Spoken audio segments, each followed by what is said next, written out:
So, welcome to our office video related to your spiritual progress. Many people who whether follow astrology, don't follow astrology, want that spiritual progress in their life, right? They want to get to a certain level. And through astrology, we can see the type of progress that a person will go through. Okay. And especially the hurdles. And for this, we look at a chart known as Vim Samsa chart, the D20 chart. And the D20 chart, to put it into layman's terms, it's a divisional chart that takes the fifth house of your birth chart and expands it. Because fifth house is ninth from the ninth. It is the mantra, the sadhana that actually invokes that God within us. So in putting into layman's terms, just think of Vim Samsa as a video game. Okay. Vim Samsa shows what level of video game are you at? Are you at level 1, level 10, or are you at level 40? Just ready to cross or finish the game. That's what Vim Samsa is. And like I said, Vim Samsa shows the type of obstacles that a person will have to face, and even the yogis will face. Highest of the yogis will face in their progress towards God. Okay. But the thing is, this is the second time I'm making this video because the first time I started making this video, I ran the Prashna. It was a Virgo ascendant. Cluster of planets were in the sixth. And the two charts that I was looking at, I saw that there were obstacles because naturally the Prashna was right there.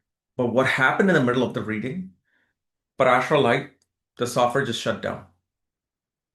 Like 5 minutes into it, out. And that's when I knew, okay, I need to stop. I can't talk about these charts. Maybe these people shouldn't know. Maybe my video using their chart that I put on Facebook or YouTube post, give me your chart for Vim Samsa. Maybe they need to not know and just progress through these obstacles and make it. Because if I make a chart, then they'll be like, okay, well, it's going to be obstacle from this point to this point, forget it. Maybe they have to go through it. Then suddenly my dog started barking downstairs. I think they were in the backyard. Then I went downstairs, hung out there, got them in. I'm like, all right, let's choose two other charts. And then, of course, as I'm going to show you here, it is Libra Lagna when I came back to refill. And now look what happens. The cluster of planets, Sun, Rahu, Venus, Mercury, are all in the fifth house. Jupiter is in the ninth house looking at the ascendant, and Jupiter is retrograde. That means retrograde planets becomes 3 times as strong. Retrograde planet, especially when it's alone, is not a bad thing. Okay. And this is just for me to now see what I will get. So then I picked two random charts. Now suddenly these charts were kind of showing me what level that they're at. So this is the very first chart that I chose of this user. Okay. And I liked choosing, I was interested. I'm like, look how young this person is. They're actually interested. They took the time to put in their information to show me that they're interested to know about their spiritual progress. So very first thing that you see, even in their chart, you have to see the promise, what type of a promise this person has. Okay. So if you look in their chart, they're what, 20 years old, US, American, I guess. Fifth, the Lord is in the ninth house. Okay. Jupiter aspects the fifth house. So Jupiter adds that wisdom and curiosity of knowledge towards one's studies and knowledge, including especially the foremost knowledge of spiritual sadhana. Then if you notice, the yoga that is promised here, Mars, Moon, Sun, Ketu. Whenever 4 or more planets are in a particular house, this is actually an indication of a person who can go towards spiritual sadhana or become a muni, a yogi, okay, swami, whatever you want to name. It's just somebody who is really, really serious about their spiritual progress. So we already see that, okay, the person is interested. Now, look at the dasha that they're going through. Since 2022, they have been going through moon dasha. Okay. And moon is in the ninth house. So there now, the mind is intensely wanting to progress in their higher wisdom and knowledge, especially when moon is with the ninth lord sun. And moon is moving towards Mars, who's the fifth lord. And because Mars is there, it's kind of like this person has a fire inside them to go through any form of hard tasks related to their spiritual progress. Okay. Then the first thing that we notice, this is the Vimsamsa chart, the D20 chart. The very first thing you want to notice here, what is the ascendant? Scorpio. Now, why is this person a Scorpio ascendant? Why not Virgo? Why not Cancer or Capricorn? Why specifically Scorpio? For this, we go back to the birth chart and we see that this Scorpio sign is the 12th house. 12th house becomes the ascendant of the Vimsamsa. Now, on one end, whenever you get the 4th house, the 10th house, or the 12th house as your ascendant of the Vimsamsa, this shows a high level of spiritual progress. Why does it show high level of spiritual progress? Because as you progress in a video game, the monsters that you kill, the antagonists that you kill become stronger and stronger. So these are the houses that show me that now this person, it has a high level to where there's going to be struggles. Because from the 5th house, the 4th house is 12th from itself. 10th house is 6th from itself. And the 12th house is 8th from itself. Now, when you get the 12th house, and it's 8th from the 5th house, what does this show? Especially when I see Scorpio in the 12th. Number one, in order to reach that shore of God's light, at one point, this person will have to give up everything in terms of what they have learned. They have to kill their mantras and sadhanas. Whatever they're doing, they're going to have to let go of that and transform those things. Meaning, at one point, if let's say a person is doing basic mantra of Om, this Scorpio in the 12th house shows this Om must dissolve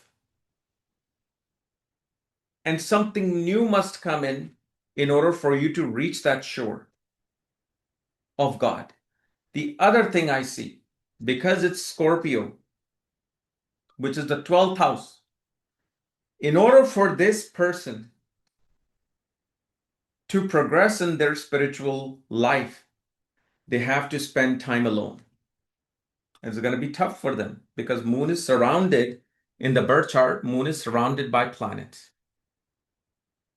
Moon is surrounded by company, even if it's a spiritual community. But in order for them to progress, because this is the ascendant of the Vimsamsa, they must, first of all, spend time alone in isolation. Okay? That's what's going to really start their spiritual progress. So if you're going through, let's say, meditation groups, you're going to groups of learning Bhagavad Gita, this, that. Those things are not going to help you really progress in a physical form. It's nice to listen to these things, but it's another to have your own anubhava, your own understanding and interpretation of what this is in your own life. So Scorpio shows a big transformation needs to happen. Then, because Scorpio is there, the ascendant Lord Mars is in the seventh house with Venus and Sun and looking at the ascendant. That means that I know this person is capable of transforming themselves. They're not going to be like finding that defeat in transforming themselves. They will be. And especially in this person's case, because Venus and Mars are there, especially Venus, the seventh Lord is there, looking with the ascendant Lord Mars. This person will actually progress more through marriage. Marriage is going to be needed in this person's case to find that spiritual understanding or that pathway. As much as we see that spirituality is a path of the yogi, of the ascetic, and remember, path to moksha is difficult. It's far away from money, wealth, everything. But here it shows they have that support.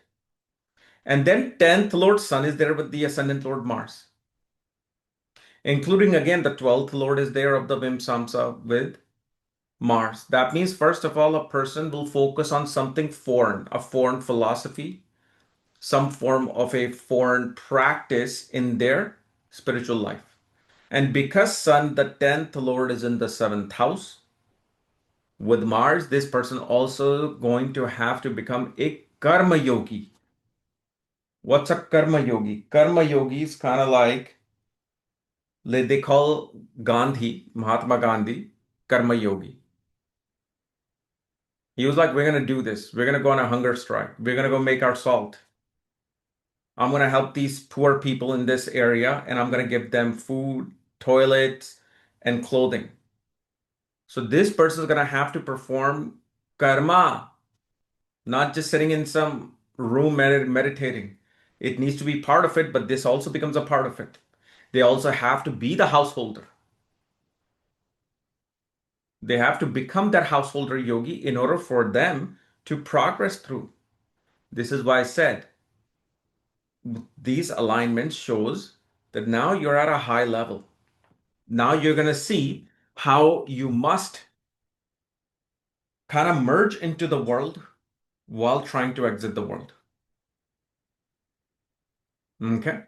Now, if you see Moon Dasha is running from 22 to 32. Moon is in the third house and it's aspected by Saturn. And there's a Parivartan Yoga with Saturn. That means a spiritual progress in this particular Dasha will tire them out.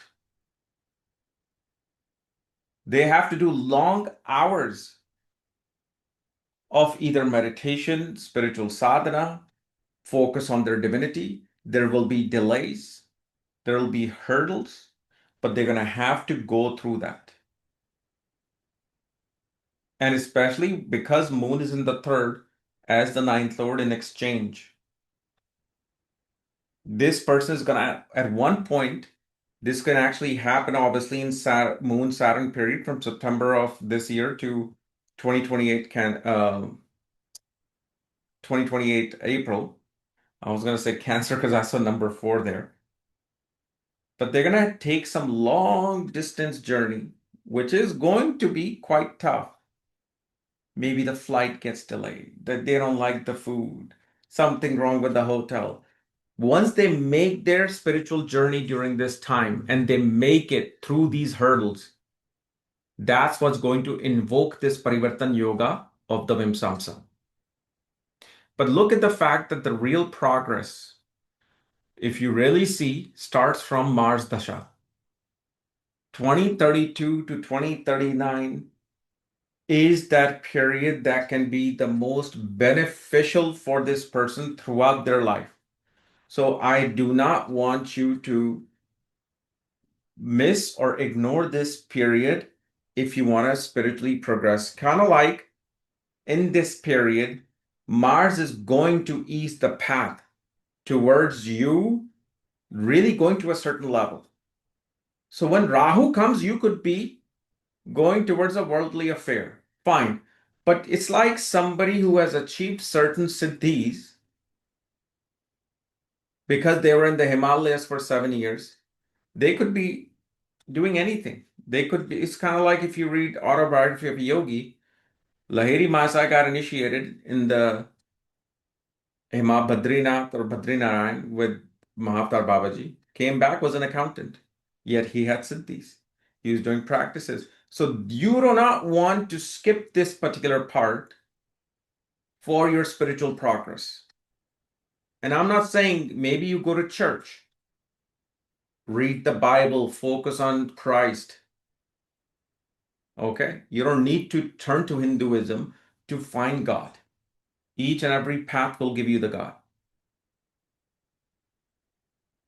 Now, the other thing, if you see, okay, Scorpio is the ascendant of the Vimsamsa. What do you think will ignite their interest in spirituality? Several things can happen. One of them definitely shows me is what has brought them here. Diving into the occult and mysticism. Diving into the occult brings that spiritual awakening in a person, especially for this individual. Okay. And that is the most brightest thing because obviously Ketu is in the 10,000 Leo. And Ketu is a co-ruler of Scorpio. And is aspected by Jupiter from the sixth house, which means daily penances, including daily studying of astrology for spiritual progress. If they were to even just do astrology to see, okay, moon is in this nakshatra, and then it's trine from this planet, is conjunct this planet. Today, my sadhana will be like this. Or I may get furious and angry during my sadhana. Okay, so I have to watch out for this. This is the hora that I need to be doing my sadhana in. Like if you want to know about the hora, meaning there's an hour that you were born in of a certain planet. And if you want to go towards, there's many of these points, but the fifth house hora, fifth house, or when the hora lord, again, this might be a little bit complicated for new ones.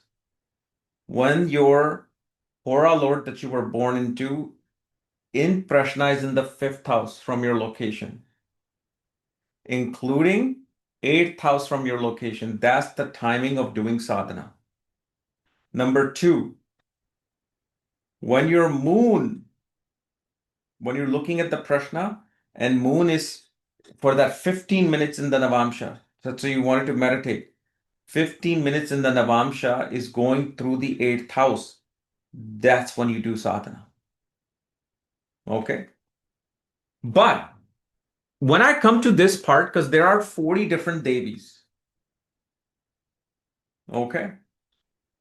There are 40 different devis in the female goddesses of the Vimsamsa. And if somebody's of a different culture and religion, I don't really say that, okay, you must start worshiping these devis in order for you to be successful. Okay? Because everybody has their own sect, everybody has their own belief system. What I always say, the penance that these devis are showing, if you can just do those things, you're good. Now, if let's say you're Hindu and you're really into the Sanatan Dharma and you want to progress, fine. So, for example, you will always pay attention to the Devi of the ascendant and the ninth lord in the Vimsamsa. Okay. So in this case, the ascendant deity is Jaya and Daya. Daya is what? Kindness. Simple. One has to show kindness to the world. You should show kindness to the enemy. That Devi or that penance of that Devi is going to help you in your spiritual progress. There's a lot more, but I'm going quickly into this. Then if let's say we look Jaya, Jaya is victory. So if let's say this person was to worship Jaya Devi, she actually helps you defeat all obstacles. She brings you victory, not just in spiritual progress, but in your worldly affairs. Let's say you're a lawyer and you're wanting to go towards your spiritual progress and you have Jaya Devi as the ascendant lord. So not only is she's going to defeat the obstacles so you can find your path, she's actually going to help you win many court cases because you're worshiping Jaya, Jaya. Okay. So this is that chart one. Now look at this other chart. This was interesting because this person's born in China, yet they're interested in this Vedic astrology. So I'm like, okay, let's look at this chart. So now look at this. Scorpio ascendant. Okay. And Jupiter is in the ascendant with the full directional strength. So naturally, we see that the person is all about wanting to attain higher education, higher knowledge, including interested in deeper sciences, which are outside of the five senses. Scorpio. Now, in the Vimsamsa, they are Gemini. So again, where's Gemini? Gemini is the eighth house. But remember, it's not a bad thing because Gemini is fourth from Pisces. And the Lord of Gemini, which is Mercury, sits in Gemini while in the ascendant in Gemini, aspected by Jupiter. So the very first thing we see with this person is that the more they read and the more they write towards their spiritual progress, automatically the more they will see changes in them come alive. Okay? Changes in them come alive. And actually, I forgot. Um, did I forget the? Okay, let me go back to this chart. Let me go back to this. So if you see ninth lord is Sachi.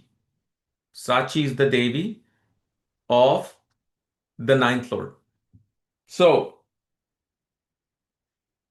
what Sachi really shows is that if you want to find God in spiritual progress, go towards the 16 forms of arts, which is connected with the moon.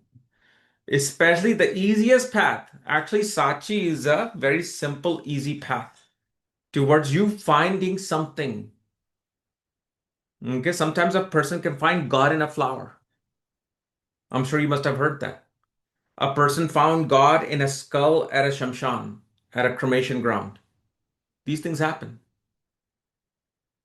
So what Sachi is saying, look for God in beauty, arts, music, okay, and dance, or any form of those 16 forms of art represented by the moon, even though it's not really because moon rules the ninth house, because Sachi can be with some other planet. So for example, if they were to do bhajans, singing to God,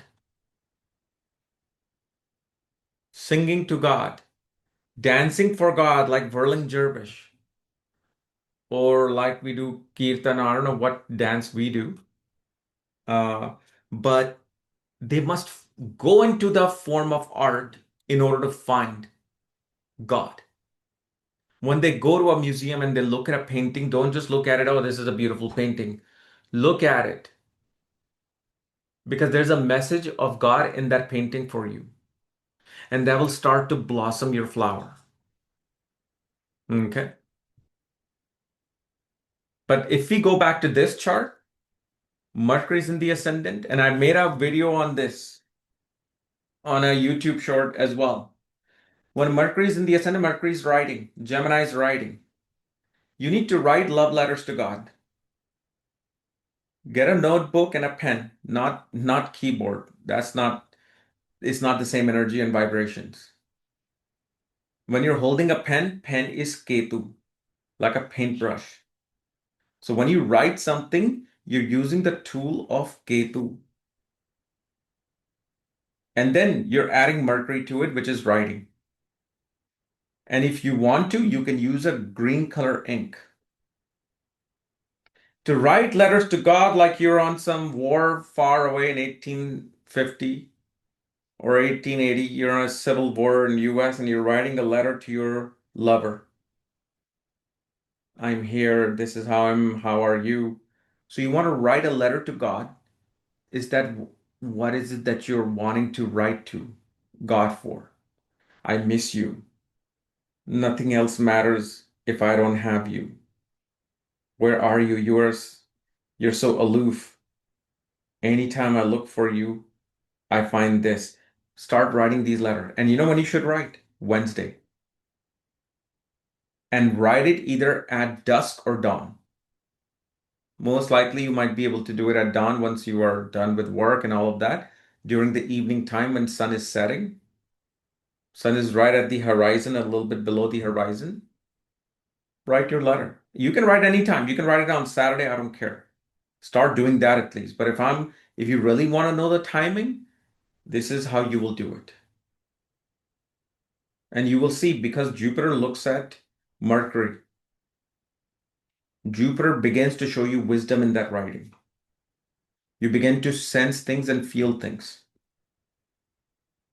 And Saturn is looking at Mercury in the ascendant,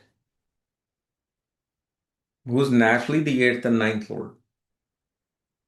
So deep sadhana, including like initiated sadhana, somebody who initiates you into some spiritual meditation, whether it's a Chinese priest or Hindu priest, doesn't matter.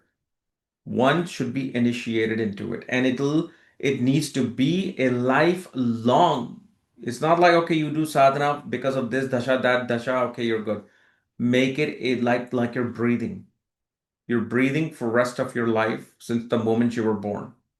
Because Saturn is the eighth lord of longevity, you must carry on these tasks for a long term because it's looking at Mercury. Don't write just one letter. I want you to, perhaps in the span of 10, 15 years, write 100, 200,000 letters. Not even letters, write poems. But it also shows that this is a hard task. It's not that easy. But Shani being the ninth lord looking at the ascendant and Saturn Dasha is coming in on February 10th, 2027. It might start early if you use the 360 based Dasha. Then Saturn is actually going to help you through your discipline, commitment, duty, and sacrifice. There has to be a commitment like you're married to this thing because Saturn is finding full directional strength in the seventh house. But also, what is the obstacle that becomes here? Saturn is also going to require that duty and commitment. If you're married, you also have to serve that particular marriage while you're also focusing on your spiritual path. It's not a necessary thing for you. But Saturn Dasha, that's the obstacle it'll bring as well. Then the ascendant Lord Mercury is in uh, Lalita. Okay. So with Lalita, what this shows is that, see, actually, I apologize.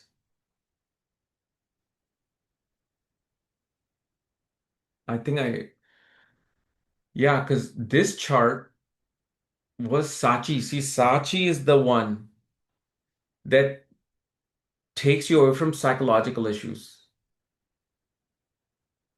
Sachi is the one. Yes, I apologize. I mixed these charts up because I was going back and forth. So I was looking at Lalita and I thought it was this chart, but Sachi is the one who most of the time, because this moon is there, a person may deal with psychological issues. And because of those issues, when you focus on Sachi Devi, Shachi, okay, it's written right there. She'll take you out of those psychological issues and shows you purity in God. While this is the one that actually I wanted to say with Lalita, is where this person wants to find God through arts, the 16 forms of arts. So a little mix up there. My apology. Okay. But find God, like I was saying, in painting, in dance, in music. Draw. What do you think God looks like? Maybe draw God. Draw paintings of it. Obviously, writing is another form of art. Poems, maybe let's say you get interest somehow towards wanting to write a book, maybe write some story related to kind of like The Alchemist. This little girl is looking for God and she goes through this and this back. But see, reading, writing, reading books, in this case, reading books helps. Whether you are reading some classic Chinese texts, whether you're reading something like Autobiography of a Yogi, these will have the biggest impact. Okay. Now, the other thing, because the eighth house becomes the ascendant of the Vimsamsa, again, you see the connection.